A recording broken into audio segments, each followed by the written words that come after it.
Hi guys, welcome to ಬಂಧನ for ever YouTube channel. ಇವತ್ತು ನಾವು ಬಿಸಿಬೇಳೆ ಬಾತ್ ಯಾವ ಥರ ಮಾಡೋದು ನೋಡೋಣ.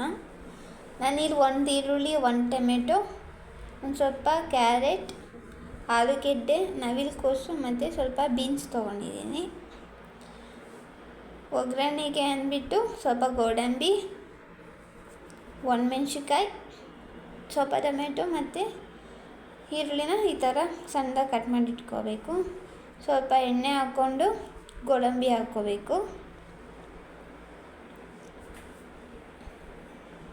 ಒಣಮೆಣ್ಸಿನ್ಕಾಯಿ ಹಾಕ್ಕೋಬೇಕು. ಆಮೇಲೆ ಈರುಳ್ಳಿ ಹಾಕ್ಕೊಂಡು ಫ್ರೈ ಮಾಡ್ಕೋಬೇಕು ಬ್ರೌನ್ ಬರೋವರೆಗೂ.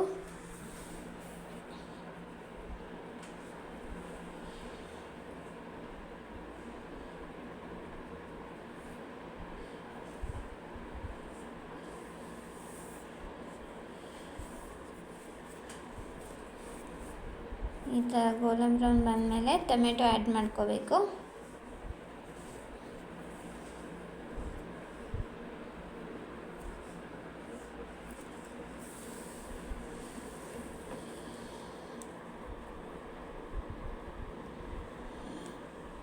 ಇವಾಗ ತೊಳೆದಿಟ್ಕೊಂಡಿರೋ ತರಕಾರಿನೆಲ್ಲ ಮಿಕ್ಸ್ ಮಾಡಿಕೊಂಡು ಎಣ್ಣೆ ಜೊತೆ ಸ್ವಲ್ಪ ಬೇಯಿಸ್ಕೋಬೇಕು.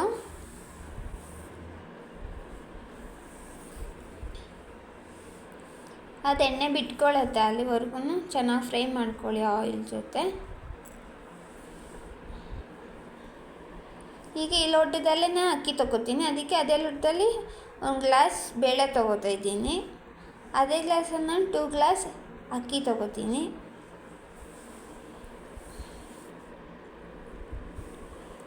ಮಿಕ್ಸ್ ಮಾಡ್ಕೋಬೇಕು.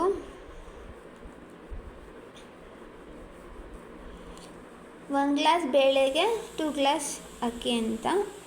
ಅದು ನೀರು 4 ಗ್ಲಾಸ್ ಅಥವಾ 6 ಗ್ಲಾಸ್ ನೀರು ಹಾಕ್ಕೋಬೇಕು. ಇದು ತುಂಬ ಚೆನ್ನಾಗಿ ಬೆಂದರೆ ಬಿಸಿಬೇಳೆ ಬಾತ್ ಚೆನ್ನಾಗಿರುತ್ತೆ, ಅದಕ್ಕೆ 6 ಗ್ಲಾಸ್ ವಾಟರ್ ಹಾಕ್ಕೋಬೇಕು. ಅದೇ ಗ್ಲಾಸಲ್ಲಿ ಅಕ್ಕಿ ತೊಗೊಂಡು ಕುದಿ ಬಂದಮೇಲೆ ಮಿಕ್ಸ್ ಮಾಡ್ಕೋಬೇಕು. ಈಗ ಬಿಸಿಬೇಳೆ ಬಾತ್ ಪೌಡರ್ನ ಹಾಕ್ಕೊಂಡು ನೀಟಾಗಿ ಎಲ್ಲ ಕಡೆ ಮಿಕ್ಸ್ ಮಾಡ್ಕೋಬೇಕು.